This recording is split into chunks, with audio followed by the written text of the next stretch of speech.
Cher Antoine, monsieur le directeur, monseigneur, chers amis, merci de votre invitation. C'est pour moi un immense plaisir de participer à cette table ronde et je voudrais d'abord exprimer mon admiration pour les propos qui viennent d'être tenus. J'en partage la philosophie, j'aurai beaucoup de questions, éventuellement parfois de remarques ou d'amendements à proposer, mais cela viendra plus tard. Alors, je ne suis pas un philosophe, je suis un politique, et je conçois le rôle du politique, de l'élu, que je suis encore, comme celle d'un ingénieur social. La construction européenne, c'est l'équivalent de la construction d'une cathédrale. Nous sommes à l'ombre de Notre-Dame.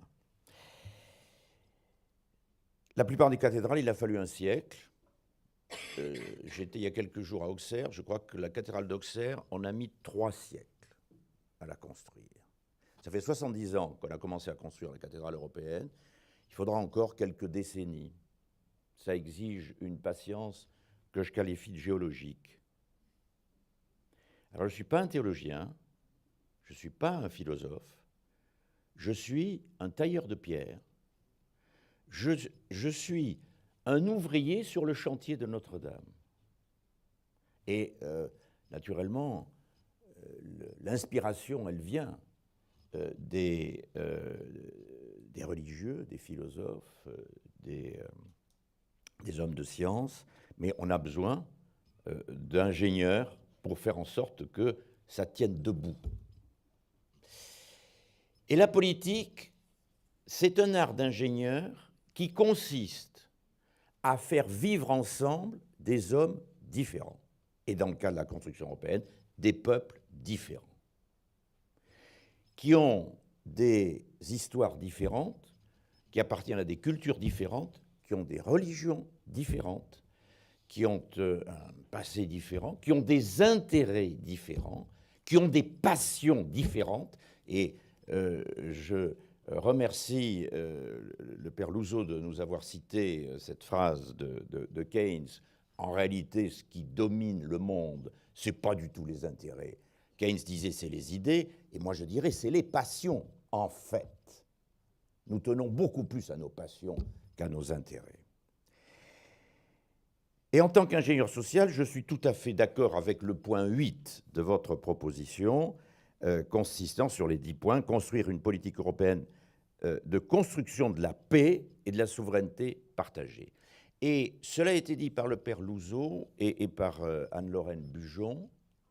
Il faut bien réaliser, garder présent en mémoire en permanence, le miracle, au sens le plus fort du terme, que nous avons réalisé avec la construction européenne, qui est la paix assurée depuis ma naissance, et vous voyez mon aspect physique que ça remonte loin au siècle dernier, et au-delà de la paix, la réconciliation entre nos peuples, après les degrés inouïs de haine que nous avons su entretenir pendant 2000 ans.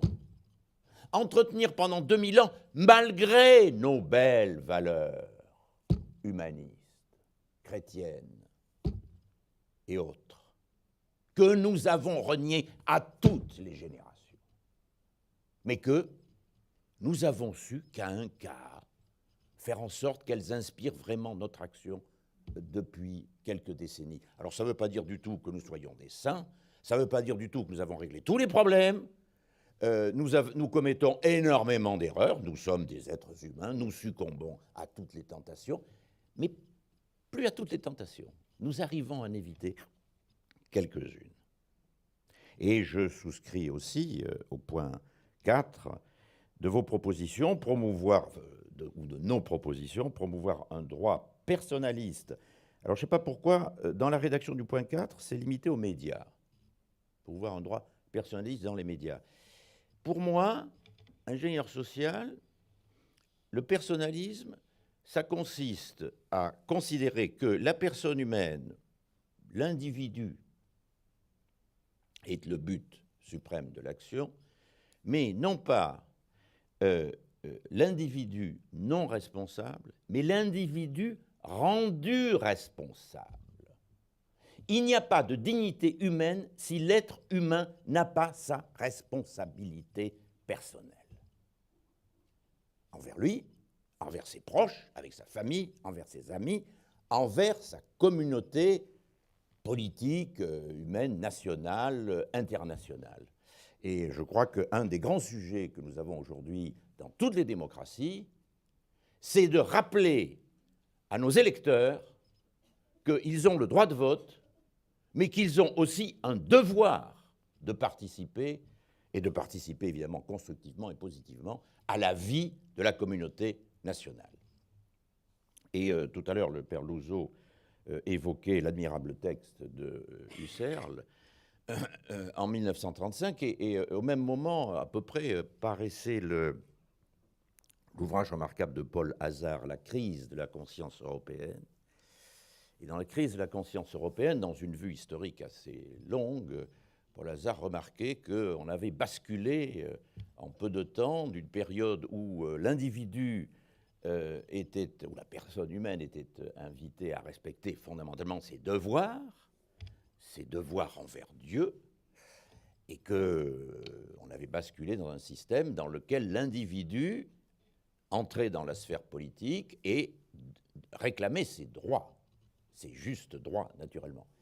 Et un des problèmes que nous rencontrons aujourd'hui, c'est que les droits de l'individu se sont développés à un point tel que l'individu, la personne humaine, a tendance à oublier ses devoirs. Et je pense que c'est cette dimension-là qu'à travers la philosophie personnaliste, nous souhaitons réintroduire dans le débat. Alors j'en viens maintenant au point 1 et 2 de vos propositions qui portent sur l'enseignement, qui portent sur l'université. Et en effet, comme le rappelait Antoine Arjakovski, je m'intéresse depuis maintenant 1 an et depuis quelques mois dans le cadre d'une mission que m'a confiée le gouvernement à un problème d'une importance immense et qui est aujourd'hui totalement sous-estimé, qui est l'enseignement de l'histoire dans les pays européens. On en a parlé très bien, on vient d'en parler très bien, les orateurs précédents. J'ai été amené, dans le cadre de la carrière politique, au niveau local, au niveau régional, au niveau national, au niveau européen, à me heurter à des situations qui me paraissaient inexplicables et dont j'ai compris que l'origine venait dans la culture de certains, et notamment dans le message d'enseignement du passé que les intéressés avaient reçu.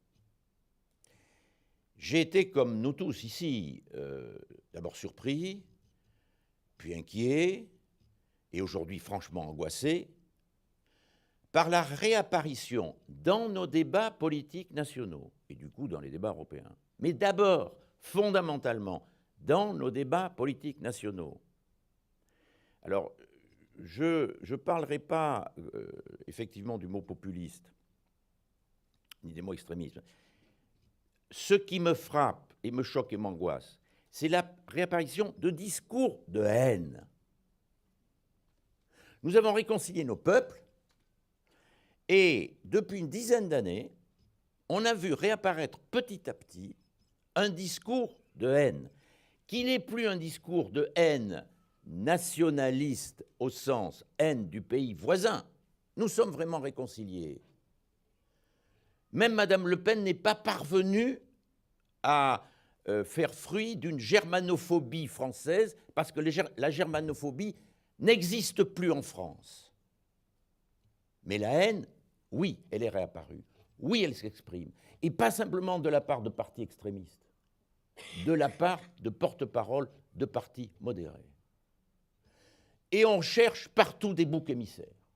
Et quand les boucs émissaires, c'est la commission de Bruxelles, bon, c'est une bureaucratie anonyme, c'est pas trop grave. Par contre, quand il s'agit de certaines catégories d'individus, alors là, ça devient de plus en plus grave. Et comment expliquer cela? Alors, il y a des causes multiples. Mais une des causes très importantes, qui à mon avis a été jusqu'à présent totalement sous-estimée, c'est l'enseignement de l'histoire que les générations contemporaines apprennent à la génération suivante.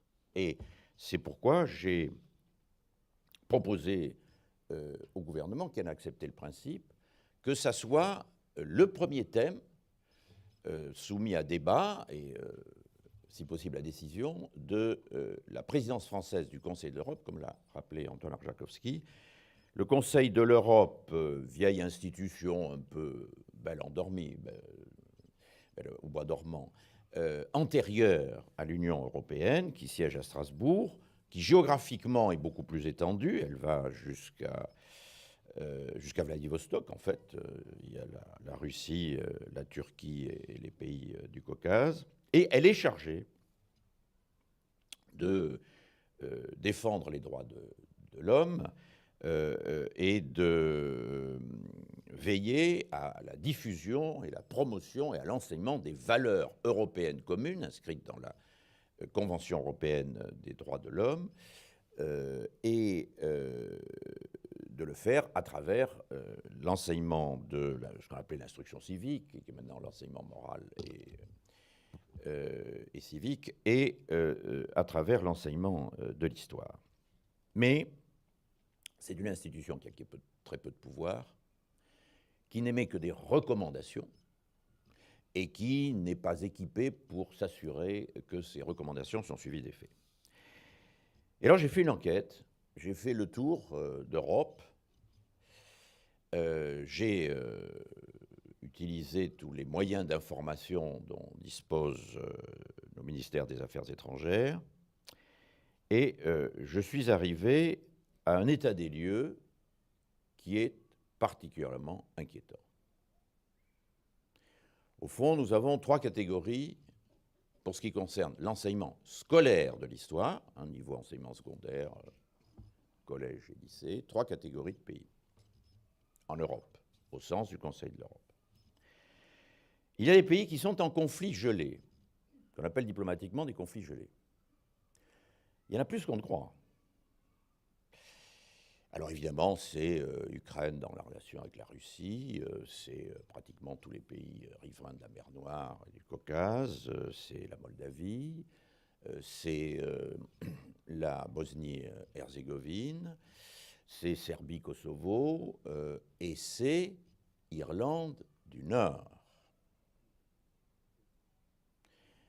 Et alors là, la situation est simple.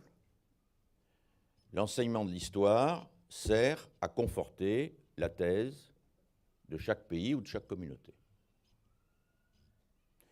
Alors je citerai simplement 2 cas qui sont des cas qui devraient, comme on disait autrefois chez les philosophes chrétiens, nous interpeller au niveau du vécu. Parce que nous avons, en tant qu'Européens, et notamment en tant qu'Union européenne ou membres de l'Union européenne, une vraie responsabilité politique et naturellement morale. La Bosnie-Herzégovine, une guerre que nous n'avons pas su empêcher. Nous avons mis beaucoup de temps à y mettre fin, après 300 ou 400 000 morts. Nous avons naturellement tout reconstruit à nos frais de l'Union européenne, de ce qui avait été détruit pendant la guerre civile, y compris tous les équipements publics, y compris toutes les écoles. Nous avons évidemment mis comme condition à la reconstruction des écoles que les enfants des 3 communautés religieuses différentes qui s'étaient entretuées, dont 2 sont des communautés chrétiennes, soient hébergés dans les mêmes établissements, dans les mêmes écoles. C'est le cas. Sauf qu'on a partout des situations telles que, par exemple, au rez-de-chaussée, ce sont les petits musulmans, premier étage, les petits orthodoxes, au 2e étage, les petits catholiques, et chacun apprend dans son livre d'histoire que ses parents ont été massacrés par les parents du dessus ou les parents du dessous.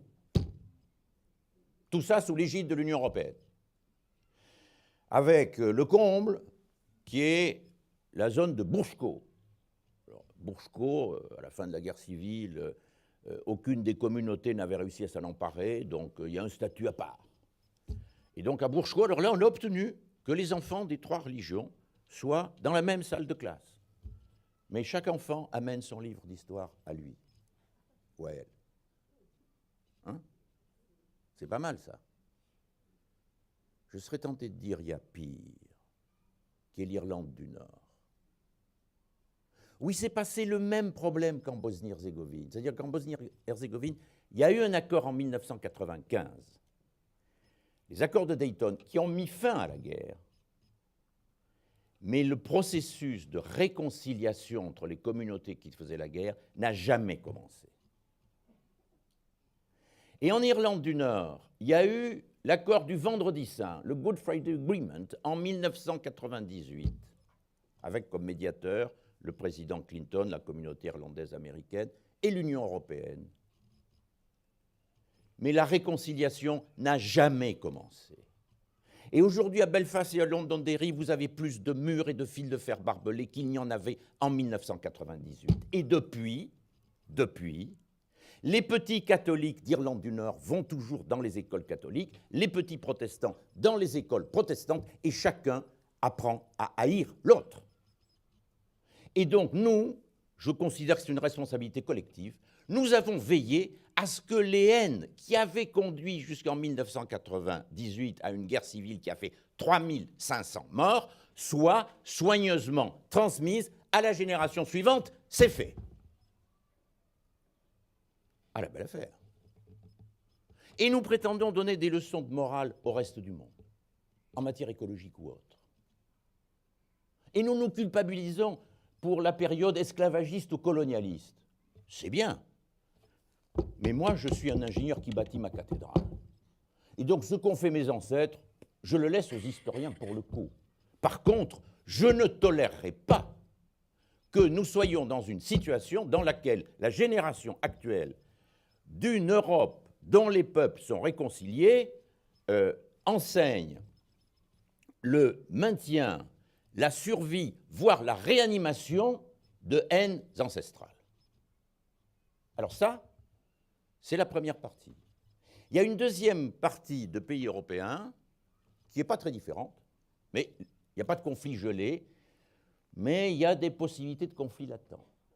Et on y a une interprétation de la démocratie, c'est une maladie infantile de la démocratie, on pourrait dire, que nous avons nous-mêmes connue, du temps de Michelet, du temps d'Ernest Lavis, les grands historiens, professeurs d'histoire de la la deuxième moitié du 19e ou d'un premier tiers du XXe siècle, qui est une histoire d'esprit très national, voire nationaliste, et où on considère que un parti politique qui a obtenu une majorité parlementaire, il est habilité à définir le programme d'histoire, mais même à tenir la plume pour écrire le récit national. Et donc, même si les conséquences immédiates sont différentes de ce qui peut se passer dans les conflits gelés, ça ne contribue pas à consolider la réconciliation entre nos peuples. Et puis il y a une troisième catégorie de pays à laquelle la France appartient. Je dois dire que la situation française est celle qui est la moins insatisfaisante, voire la plus satisfaisante. Je me garde naturellement d'en faire état à l'extérieur parce que nous serions taxés de cette arrogance française dont on nous fait grief, trop souvent à juste titre. Mais en gros, cette troisième catégorie, c'est quoi? C'est les pays d'Europe de l'Ouest, sauf certaines régions espagnoles, Pays Basque, la Catalogne. J'ai vu que vous aviez dans votre exemplaire un article sur la Catalogne, où on enseigne une histoire très nationaliste, fondée sur des faits réels ou imaginaires, avec des effets politiques efficaces, hélas, et qui ne vont pas dans le sens de la réconciliation des peuples. C'est le cas en Flandre, c'est le cas en Écosse,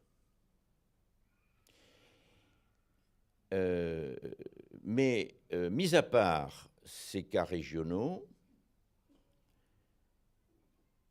dans cette troisième catégorie, le contenu n'est pas critiquable, de l'enseignement n'est pas critiquable du point de vue de l'objectif de réconciliation dans les peuples. Il repose sur des faits scientifiques, avérés, vérifiés, etc. Sauf que c'est plus de l'histoire.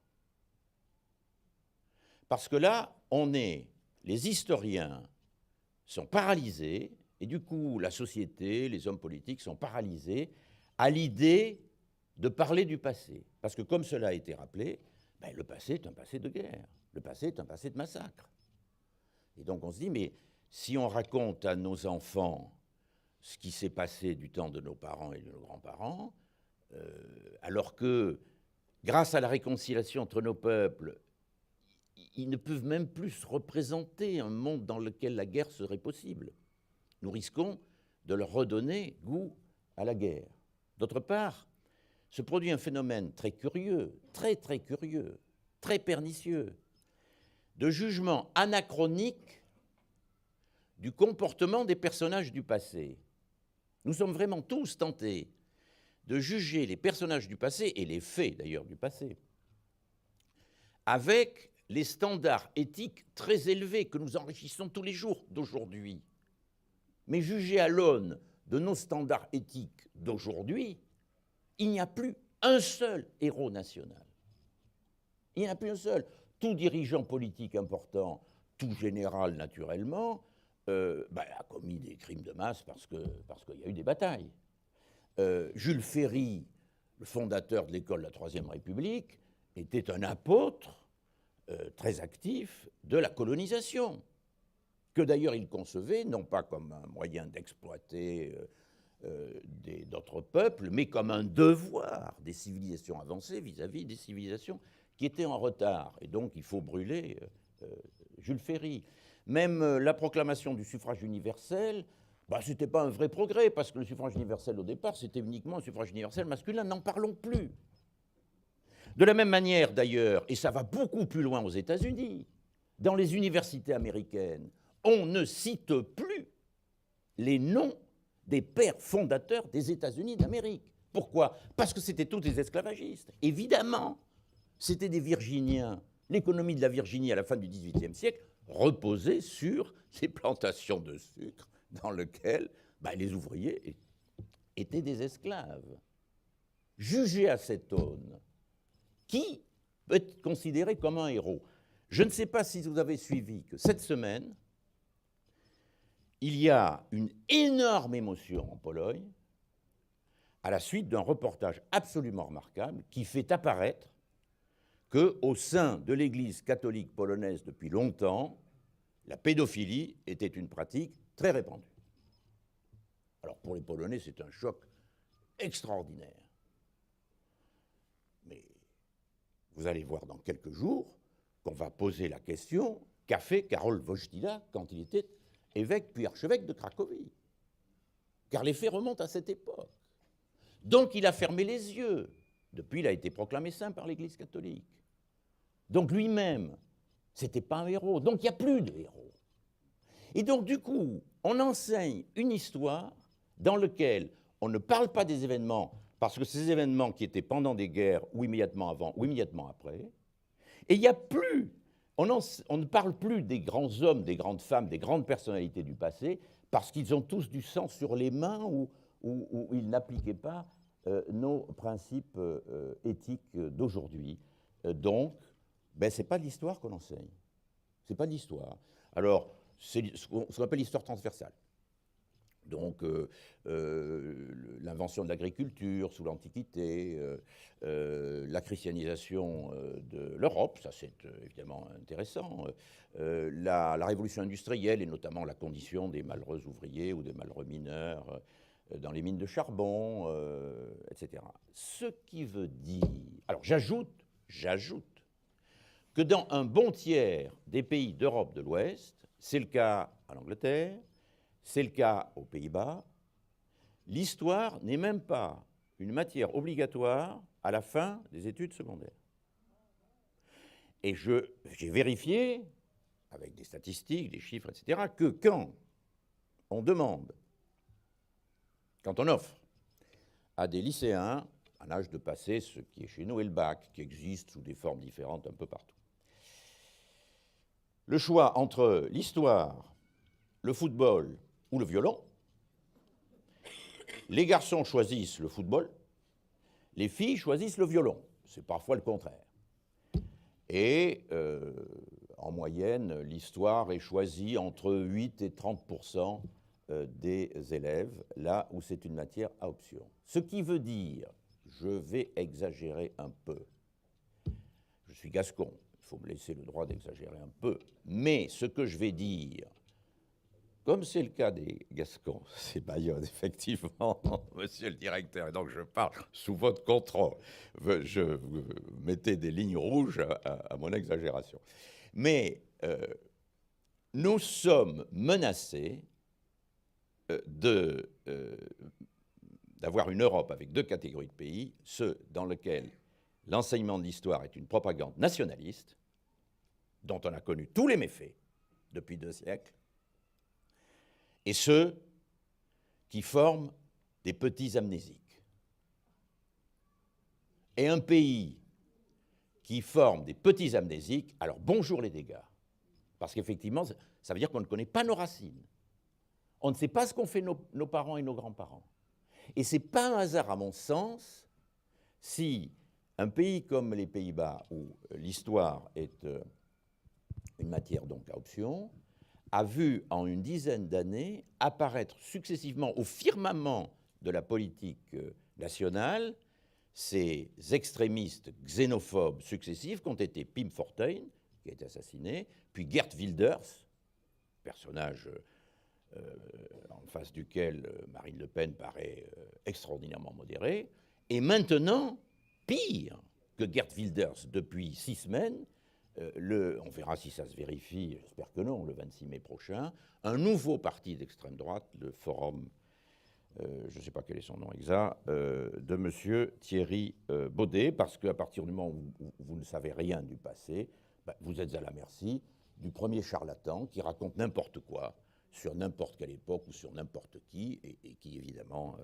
n'a pas de mal à saouler les peuples. Alors, à partir de là, et je vais achever sur cette proposition que nous sommes en train de finaliser dans le cadre de la présidence française du Conseil de l'Europe, c'est évidemment un sujet qui, si on l'évoque au niveau politique, est un champ de mine. J'évoque cela dans cette enceinte réduite, je vous demande d'immenses qualités personnelles, philosophiques et spirituelles, mais numériquement réduite, et je vous demande de ne pas tweeter notamment les exemples concrets que je donne, parce que là, j'explose dès la sortie de la salle. Évidemment, l'enseignement, et notamment l'enseignement d'histoire, reste une compétence des États membres. C'est une responsabilité fondamentale des États. Et si on voulait faire apparaître qu'une institution internationale, fût-ce le Conseil de l'Europe, ou à plus forte raison, un pays comme la France ou un autre, veut s'immiscer dans le contenu des programmes, évidemment, on est obligé d'arrêter tout de suite. Donc, il faut jouer le bottom-up, la pression des opinions publiques. Et pour ça, je compte sur l'information. D'où l'idée modeste, alors c'est la méthode Monet. On a une grande ambition à terme, mais surtout on n'en parle pas publiquement. On commence par une proposition qui paraît extraordinairement modérée, mais que personne du coup ne peut rejeter. La proposition de Monet, ben, on essaie d'avoir une gestion du charbon et de l'acier. Bon, difficile à rejeter. Bon. Attendez, je m'excuse, j'arrête. Et là, proposition, on crée un observatoire. Pourquoi ? Simplement pour faire l'état des lieux et faire apparaître quelle est la situation, qui enseigne quoi dans ces écoles, dans les pays du Conseil de l'Europe. Qui décide des programmes? Quel est le statut des manuels scolaires? Est-ce qu'il y a plusieurs manuels? Est-ce qu'il y a liberté totale? Est-ce qu'il y a labellisation des manuels? Comment sont formés les professeurs? Quelle est, et c'est une des propositions du groupe d'Antoine Arjakovski, quelle est dans les programmes d'histoire, dans les curricula, la part de sujets communs, et notamment d'histoire européenne, et notamment d'histoire européenne récente? On découvre avec une certaine stupéfaction que dans la moitié des pays membres de l'Union européenne, la construction européenne, qui pourtant a commencé il y a 70 ans, ne fait pas partie des programmes. Et dans l'espoir que, en rendant public cet état des lieux présenté d'une manière harmonisée, de façon à ce que les comparaisons soient faciles, on découvre qu'il y a des diversités telles que nous ne pouvons pas espérer faire naître une conscience européenne commune. Et donc mon but, moi qui ne suis pas philosophe, hélas, qui ne suis pas historien, mais qui est un ingénieur social, mon devoir c'est d'aider les gens à vivre en paix. C'est que, à la fin des fins, disons d'ici quelques années ou quelques décennies, nous ayons toujours 47 récits nationaux différents. On a besoin, chacun, d'un récit national, de Racine. Le directeur, tout à l'heure, disait « Nous sommes Européens, nous sommes des citoyens du monde, mais nous sommes aussi dans le quartier latin et dans le 5e arrondissement. Nous avons besoin de Racine. » Mais faire en sorte que ces 47 récits soient compatibles entre eux, c'est-à-dire qu'ils n'incitent pas à la haine réciproque, mais au contraire, en croisant les regards, ils incitent à mieux comprendre l'autre et comment les mêmes événements tragiques ont été vécus différemment d'un côté ou de l'autre, et de faire en sorte que de ces 47 récits nationaux différents puisse jaillir une conscience européenne commune. Merci.